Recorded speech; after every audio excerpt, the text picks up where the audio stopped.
Llamó a mi papá a las 6 de la mañana y me dice: Margarita, me acaban de llamar un señor diciendo que es de la Academia Sueca y que me han dado el Nobel.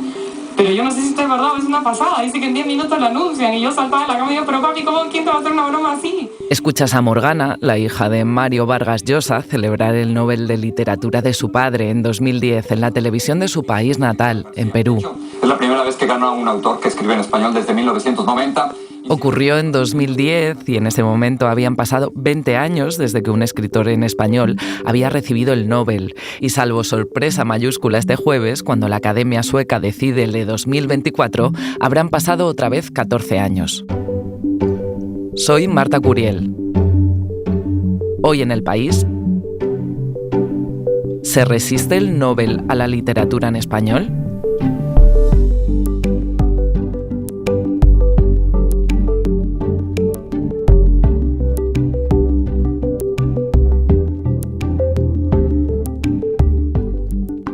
Hola, Guillermo. Hola, Marta.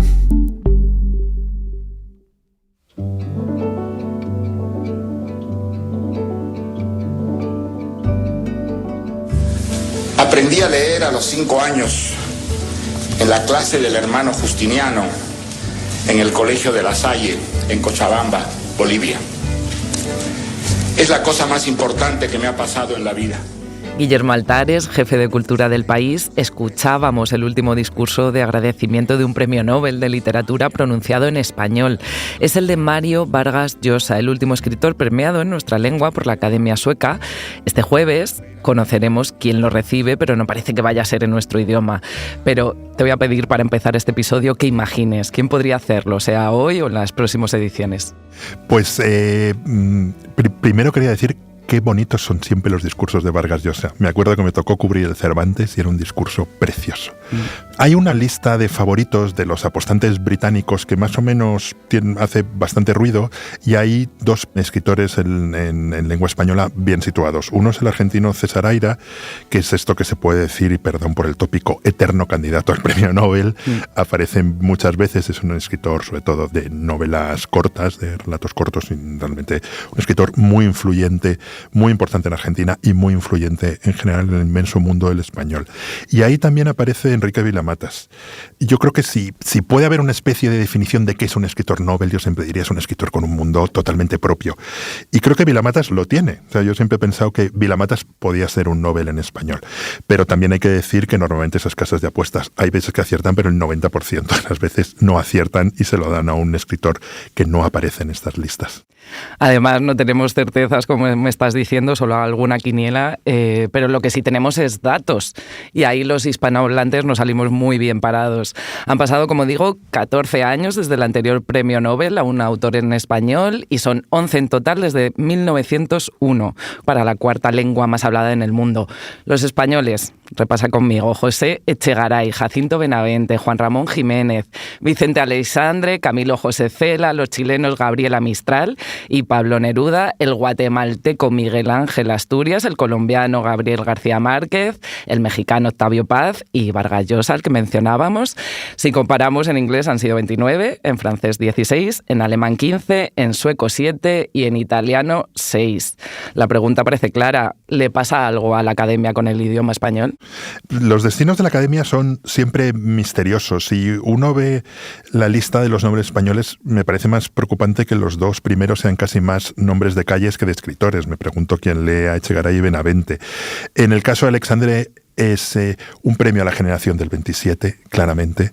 Cela es un escritor que fue enormemente importante, tal vez era el escritor más famoso en España, y me pregunto si lo sigue siendo. Yo creo que la respuesta es no. No sé la influencia que puede tener Cela. Y en el otro caso, Neruda sí sigue siendo un poeta muy, muy relevante, y hay 2 premios Nobel a el boom latinoamericano que estalló con en realidad con 100 años de soledad, publicado en 1967, y que se convirtió en un fenómeno literario internacional de una enorme influencia que superó con muchísimo las barreras del español. En realidad el Nobel es un proceso muy complicado, que deciden pocas personas, solo se conocen las actas, entonces no podremos saber. Sabemos 50 años después que Galdós estuvo a punto de ganarlo, que Unamuno estuvo a punto de ganarlo, que son escritores que siguen siendo, sobre todo Galdós, enormemente influyentes, pero el Nobel tampoco acaba de reflejar la importancia de una lengua. Yo creo que la importancia de los escritores españoles, de sus traducciones, de su presencia en las librerías de todo el mundo. Si uno va a una librería en Corea, se encuentra bastantes escritores españoles y latinoamericanos. Ahí, bueno, pues también depende de las traducciones al sueco, a las lenguas nórdicas, que son idiomas muy pequeños con potentes industrias editoriales. Hay demasiados factores, pero sí podría decir, resumen, la cantidad de escritores que han ganado el premio Nobel no se corresponde con la importancia real que tiene la literatura en español en la industria editorial internacional. Ya no hablo entre los lectores. Claro, Guillermo, al final los premios son lo que son, premios. Me hablabas de Galdós, ¿algún otro nombre? Carmen Martín Gaite, yo creo que es una escritora de la generación de los 50 que sigue teniendo una influencia enorme. Siempre se habló de que Marías tenía que haber ganado el Nobel, Borges sigue siendo un escritor enormemente influyente, y yo ya diría que Carlos Jiménez, el autor de cómic, de Paracuellos, de Barrio, el cómic nunca ha ganado un premio Nobel y lo han ganado dramaturgos, lo ha ganado Bob Dylan, ¿por qué no? Tenía que haber un comiquero que lo ganase, y desde luego Carlos Jiménez, cuya obra está traducida en todo el mundo, merecería sin duda ser el primer Nobel comiquero. Desde luego sería una evolución, sí. Me decías, las actas de los premios Nobel son cerradas, muy secretas, y por tanto es muy complicado intentar adivinar los criterios de la Academia Sueca. Por eso esta duda de por qué se le resisten los Nobel al castellano no solo te lo he preguntado a ti. Mi compañera Belén Remacha se la ha consultado a Pablo Valdivia, que es catedrático de Literatura y Cultura Europea en la Universidad de Groningen, en Países Bajos, y desde ahí, de hecho, ha presentado nominaciones a los premios. Bueno, yo creo que hay que poner un poco en contexto cómo funciona el tema de presentar candidaturas al premio Nobel. Normalmente, como sucede esto, es que la Academia hace una serie de consultas a expertos de todo el mundo en estudios literarios y demás, y se presentan candidaturas desde diferentes instituciones, facultades, institutos de investigación, Real Academias, etc. Entonces, lo que yo creo es que más que se resista a premiar la literatura española, lo que sucede es que se ha profesionalizado mucho la presentación de candidaturas para este tipo de premios. Yo creo que en este sentido sí que puede perjudicar un poco a los candidatos españoles y latinoamericanos, porque mientras que, por ejemplo, universidades como la Universidad de Groningen o Harvard tienen departamentos que continuamente están preparando nominaciones de sus académicos para todo tipo de premios, incluido el Nobel, yo creo que esa profesionalización, si no es que falte, al menos no es de la misma intensidad, y tienen departamentos y personas muy preparadas para preparar esas nominaciones y esas candidaturas. Yo creo que a España todavía le falta bastante, pero no solo para la cuestión de la nominación de las candidaturas, sino para un poco darle valor a todos los escritores tan extraordinarios que tienen tanto en España como en Latinoamérica.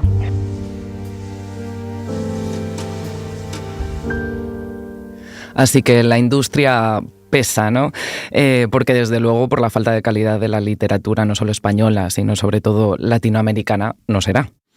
No, desde luego que no. Yo creo que no tiene nada que ver con la calidad. Y luego es inevitable, los premios tienen algo de lotería, tienen equilibrios políticos. Afortunadamente, en los últimos años, eso también tenía que impulsar el viento a favor de la literatura en español. Se está premiando, por ejemplo, a más mujeres, porque el desequilibrio es una cosa realmente escandalosa cuando uno mira la lista de los premios. Los premios siempre tienen algo de lotería y algo de injusticia. Não têm faltado comemorações à efeméride. Sabendo-se, porém, como a atenção se cansa cuando las circunstancias le piden. Hablamos del castellano, pero de hecho en portugués el discurso solo se ha escuchado una vez. Es el de José Saramago, porque tampoco ningún brasileño. No, qué bonito escuchar la voz de Saramago siempre, qué voz más bonita tenía. No, Jorge Amado fue otro de esos eternos, el gran novelista brasileño, fue de esos eternos candidatos que siempre iban a ganar el Nobel y nunca lo ganó. Hay un Nobel en yiddish, hay un Nobel en una lengua que ya no existe, hay un Nobel en serbo-croata, Drina, un escritor muy influyente, Ivo Andrić, el autor del Puente sobre el Drina, pero desde la separación de los estados que forman la antigua Yugoslavia, nadie se reconoce como hablante de serbo-croata y él se hablaba que era la lengua simbólica que unía en la antigua Yugoslavia y sin embargo su libro, El Puente sobre el Drina, sigue muy traducido y es muy fácil de encontrar y es un novel muy difundido. Pero al final son minoría, ¿no? Más que decir que el español está infrarrepresentado. No sé si sería más correcto decir que el inglés, el sueco, el francés están sobrerepresentados. El inglés es normal porque además hay noveles en inglés de muchos sitios. Hay noveles en inglés sudafricanos, hay novel en inglés de Santa Lucía, como Derek Walcott, Murnak, o sea, hay noveles en inglés de muchos países. El francés sí que es una lengua que siempre ha tenido, no lo sé, es una hipótesis porque hay muchísimas traducciones al sueco, tal vez porque lo decía el profesor de Groninger.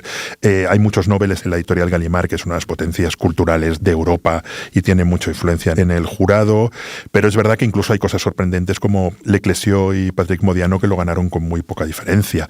Y luego noveles franceses, pues no sé, Camus lo ganó muy pronto, Albert Camus lo ganó muy pronto y sigue siendo uno de los escritores más relevantes e influyentes en todo el mundo. Y luego el sueco, por lo que sea, la academia es de allí, ¿no? Habrá académicos, supongo, que entiendan castellano, claro, pero supongo que el papel de las traducciones, que ya me adelantabas al principio, será clave en esto. Es esencial. Había un gran traductor de sueco al que conocí, era muy amigo de mi familia, Peter Landelius, un diplomático que se jubiló en Chile. Su mujer, Nancy, sigue viva y es una persona muy querida, y Peter fue el gran traductor del boom al sueco y fue una persona muy influyente en la literatura española, un tipo absolutamente encantador y un extraordinario traductor, aunque no leo sueco. Siempre tenía fama de ser un buenísimo traductor y parte de esos dos noveles tienen que ver con el trabajo de Peter de acercar a los académicos suecos la literatura en español, que en esos años coincidió sobre todo con el boom. También fue un traductor de Cortázar, por ejemplo, que no me imagino lo que debe ser traducir Rayuela al sueco, pero fácil no es. Desde luego. Ahora seguimos hablando, Guillermo, pero dame un momento.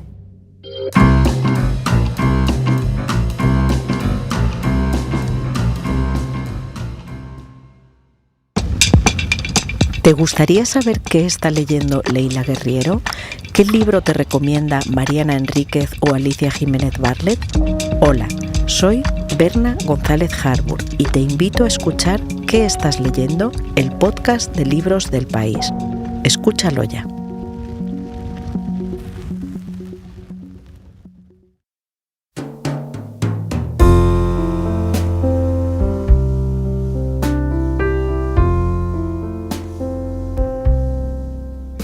Yo creo que sobre todo lo que ha estado demostrando el Premio Nobel en los últimos años es que se deja llevar más bien por casi campañas de marketing o de publicidad más que fijarse en el contenido. Es decir, ha entrado en el terreno de buscar que pueda encajar con la orientación o el viento político del momento, más que centrarse en el contenido y sobre todo en la trayectoria de los escritores. Y en ese sentido, aunque hay escritores latinoamericanos que son extraordinarios, yo creo que les falta apoyo institucional y luego también hay un gran desconocimiento de la literatura latinoamericana actual, no solo por parte de la Academia Sueca, sino también desde el conservadurismo de muchas instituciones. Se entiende la literatura más que como un artefacto que nos pone ante nosotros preguntas complejas de resolver y sobre todo que evoca pues toda una serie de mundos que nos pueden invitar a pensar las cosas de otra manera, sacarnos de nuestra zona, digamos, de comodidad a la hora de pensar, etcétera. Yo veo que lo que está ocurriendo con la Academia Sueca es que se está acomodando a un poco la moda del momento. Escuchábamos, Guillermo, otra vez al catedrático Pablo Valdivia, que nos hablaba, de la zona de confort de la industria, ¿no? Me hablabas antes de las actas. Son secretas, se abren a los 50 años y, por ejemplo, supimos hace poco que hubo reticencias a premiar a Pablo Neruda en 1971 por su militancia comunista. ¿Qué piensas sobre esto? ¿El Premio Nobel de Literatura no solo es literatura, sino política? Sí, las dos cosas. A Borges, por ejemplo, no le dieron el premio, las actas se conocen por su tibieza con la Junta Militar Argentina. Bueno, luego hay sorpresas. Por ejemplo, Peter Handke fue un escritor muy marcado políticamente porque apoyó a los ultranacionalistas serbios que llevaron a cabo el genocidio en Bosnia. De hecho, estuvo en el entierro de Milosevic. Yo cubría aquel entierro para el periódico y vi a Peter Handke y de repente dije, ¿qué hace Peter Handke hablando en el entierro de este tipo que ha muerto en la cárcel del Tribunal de la Haya? Y sin embargo, le dieron el premio Nobel. Hay muchas historias políticas en torno al premio Nobel. Solzhenitsyn fue un premio Nobel claramente político. Se lo dieron a Pasternak y la Unión Soviética le obligó a rechazarlo. Y luego hay escritores puros, con enorme influencia y a veces difíciles. No estoy del todo de acuerdo. Estoy en parte de acuerdo que se premian las modas. A veces las modas son buenas. Se premió el boom y yo creo que fue una moda literaria que sin embargo seguimos leyendo y admirando. Pero hay escritores realmente muy influyentes. Annie Ernaux es una escritora difícil y muy influyente, y si uno mira la lista de los Nobel, Doris Lessing, que casi, ¿recordáis? Se bajaba de un taxi. Photographing you. Have you heard the news? No. You've won the Nobel Prize for Literature. Oh, Christ. Le aparecieron y dice, madre mía, he ganado el Nobel, como diciendo, ¿en qué lío me acabo de meter? No le hizo absolutamente... Ella tampoco se lo podía creer. No le hizo absolutamente ninguna ilusión, o Seamus Heaney, que es el poeta nacional irlandés. Yo creo que los Nobel, lo divertido que tienen, y yo creo que por eso nos interesa tanto, es que si hay algo que son imprevisibles. De vez en cuando lo gana un escritor que dices, bueno, mira, lo gana uno de los candidatos eternos al Nobel, pero muchas veces pues esta no me lo esperaba. A lo mejor entonces en la política no podemos generalizar, pero en la moda un poco más, ¿no? Digamos, en el canon. En el canon sí, pero a la vez los premios Nobel son un canon y marcan un canon. También es verdad que cuando uno mira la lista histórica de los Nobel, hay escritores absolutamente olvidados, no traducidos, incluso escritores importantes que desgraciadamente Joseph Brodsky, que es un grandísimo poeta, cuantísima gente lo conoce ahora. Sí, de modas hay un caso muy claro que es el de Claude Simon, que ganó el Nobel en 1983 y pertenecía a una corriente que se llama el Nouveau Roman, que era una literatura ultrarrealista. Y fue una moda literaria muy importante en su momento, muy influyente. Ahora nadie escribe así, nadie lee el Nouveau Roman, nadie se acuerda de Claude Simon, que a lo mejor resulta que lo leo y me sorprende lo que me gusta, pero digamos, es un tipo de literatura que ahí claramente respondió a una moda del momento que no ha cuajado. Los escritores Nobel, digamos, son a vez, por un lado, escritores enormemente influyentes y a la vez enormemente únicos, y tienen que cumplir un poco esas dos cosas. Nadie se parece a un gran escritor Nobel y a la vez dejan una estela por el que circulan otros. Claro, además al poner estos nombres, ¿no?, en el foco, al final, aunque no sean fáciles, entramos a leerlos. O sea que es una responsabilidad también.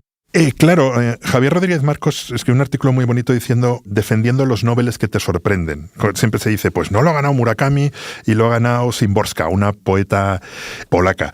Y Javier siempre decía, cuando leía Szymborska me di cuenta que eran las mejores poetas del mundo y que si no llegan al Nobel seguramente jamás hubiese llegado a leerlo. Y eso también es una función importante del Nobel, arriesgarse, decir, mira, yo te voy a decir que tienes que leer a Svetlana Alexievich.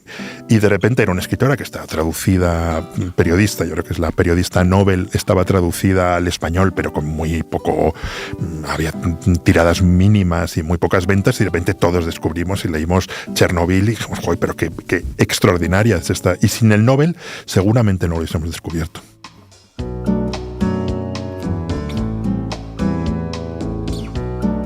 En las apuestas, Guillermo, la que iba primero estos días era la china Kan Shui.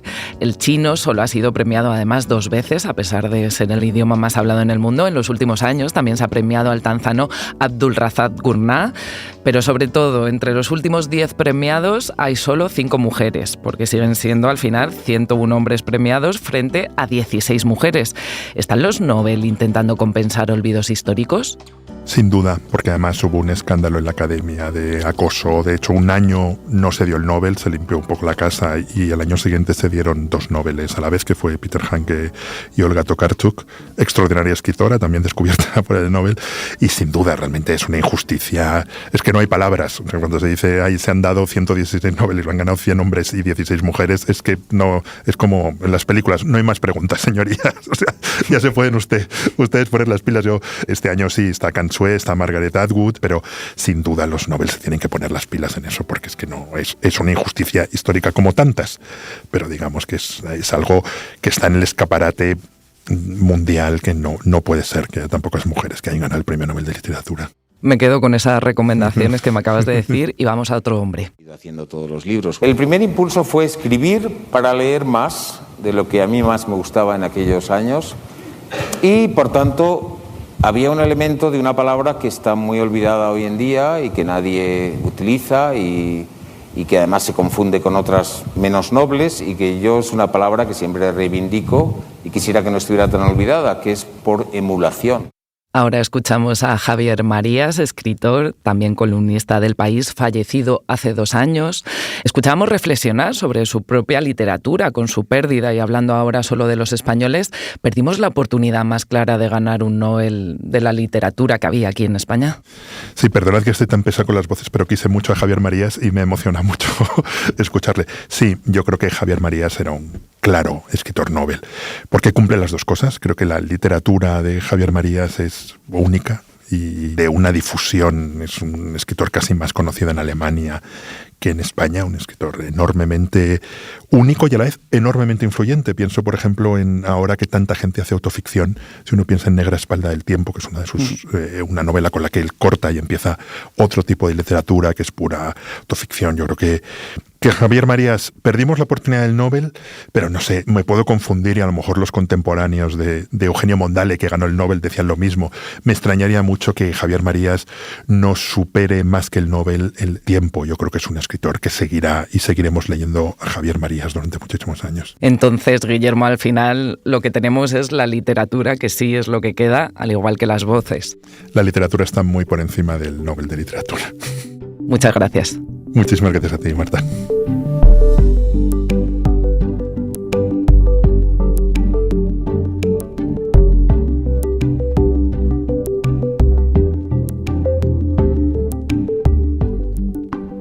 Este episodio lo ha realizado Belén Remacha. El diseño de sonido es de Nicolás Chabertidis, la edición de Ana Rivera y la dirección de Silvia Cruz La Peña. Yo soy Marta Curiel y esto ha sido Hoy en el País. Gracias por escuchar.